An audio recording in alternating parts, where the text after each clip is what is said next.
Et quand j'ai annoncé Messi l'année dernière, c'était quoi, début décembre? Ouais. Pas loin de tenter la même pour Zidane cet hiver. Ah ouais. En tout cas, là, Zidane cet hiver.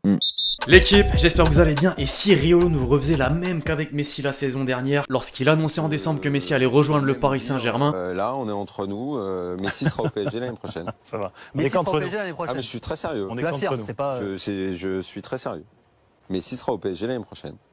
Cette fois avec Zidane cet hiver, alors on le sait, pour l'instant absolument toutes les rumeurs ont été démenties par Leonardo, Nasser, les dirigeants parisiens. Ça c'était lundi dernier lors de la cérémonie du Ballon d'Or. On en avait parlé mais également des médias très sérieux qui relayaient cette information selon laquelle des discussions ont été entamées avec Zizou. Le Parisien évoquait carrément une rencontre secrète. Et ce jour, alors même où je tourne cette vidéo, Foot Mercato indique qu'en cas de situation plus concrète, un certain Arsène Wenger pourrait rallier le projet. L'émir du Qatar apprécie à la fois le Marseillais et l'Alsacien. C'est pas nouveau, hein, on sait qu'il y a un lien direct avec la promotion du Mondial 2022. Bon, bien sûr, rien n'est fait, mais des doutes planent au sein du club, en dehors aussi, au vu des résultats, mais surtout du jeu proposé par Pochettino. Les amis, vous avez compris où je veux en venir. Bon, déjà avec le titre, la miniature, on va s'imaginer un Paris Saint-Germain sous Zidane, un 11, une composition potentiellement plus efficace que ce qui est proposé actuellement, en prenant compte de tous les critères, dont le prochain mercato qui débute le 1er janvier 2022. Il y aura pas de folie, certes, mais un ou deux coups possibles, notamment au milieu de terrain, je pense, en tout cas. Voilà, je trouve le sujet intéressant. Balancez des compos en commentaire, mes Parisiens et supporters de tout autre club en attendant la Ligue des Champions demain. Dernière journée de la phase de poule, j'en profite au passage pour vous rappeler que vous avez 100 € offerts sur votre premier pari Betclic avec le code LEXITIER. Faut bien sûr être majeur, faites attention, il y a des risques. Dans la continuité, je rappelle que la vidéo du jour, la chaîne est sponsorisée par OneFootball, l'application numéro 1 sur toute l'actualité du ballon rond,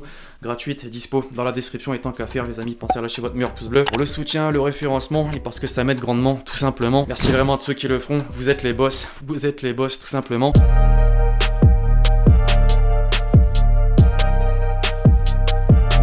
L'intro était un peu longue, j'avoue, je m'en excuse. Alors, comme d'habitude dans ce genre de vidéo, vous savez qu'il y a des postes où c'est plus facile de trancher que d'autres. À commencer par le gardien, là, en l'occurrence Navas. Un débat parallèle a quand même lieu d'être, c'est vrai, au vu de ses performances à l'Euro. Et bon, c'est pas pour rien qu'il a remporté le trophée Yashin du meilleur gardien. Or voilà, je pense d'ailleurs que tout Parisien s'accordera avec moi. Le Costa-Ricain, on lui doit le respect, particulièrement pour ce qu'il a apporté depuis son arrivée au club. J'ai en tête ses multiples arrêts lors de la C1 la saison dernière. Ça doit rester comme ça, et de toute façon, l'Italien prendra le relais très rapidement. Passons à la défense, les amis, avec un premier choix fort, celui de composer à 3 derrière, Kipembe, Ramos, Marquinhos. Le Brésilien, capitaine, valeur sûre. Les deux autres, les interrogations se posent. Ramos, bon, il n'a joué qu'un petit match avec le Paris Saint-Germain depuis son arrivée. Il est d'ailleurs forfait pour demain en Ligue des Champions.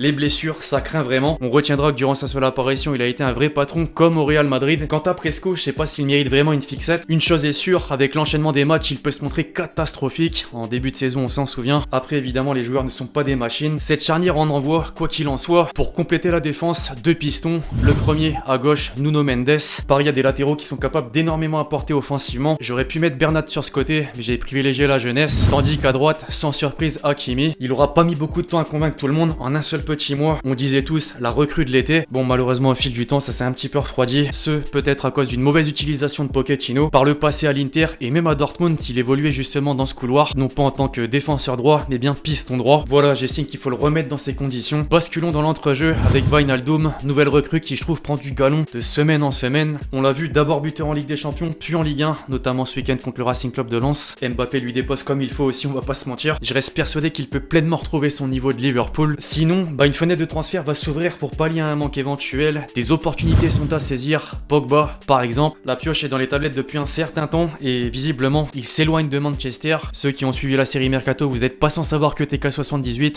quelle source, a croisé Nasser et le bonhomme dans un hôtel parisien, au même endroit, au même moment. Bizarre. Et bah t'as Nasser qui surgit de nulle part et qui justement croise Pogba qui sont un check comme ça, ils se serrent la main, ils discutent à peu près 3-4 minutes de boxe, etc. En gros, ça on imagine que c'est le salon. Moi j'étais un peu au milieu.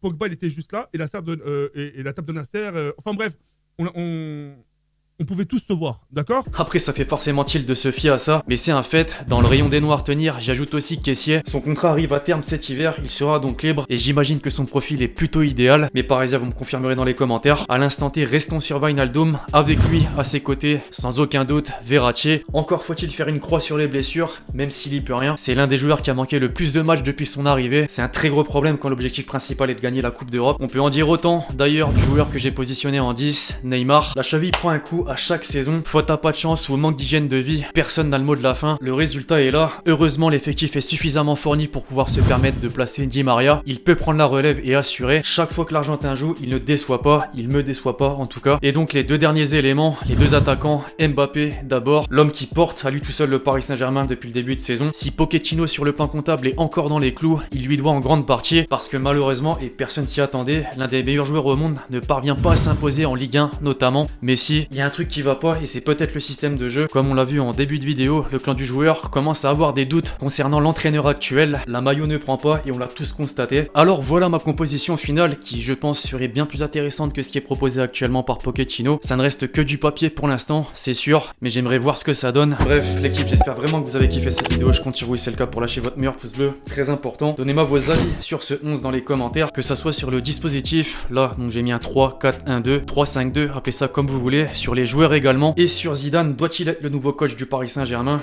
Bref, d'ici là l'équipe, on se retrouve très vite sur la chaîne pour de nouvelles vidéos. C'était Lexi, ciao ciao.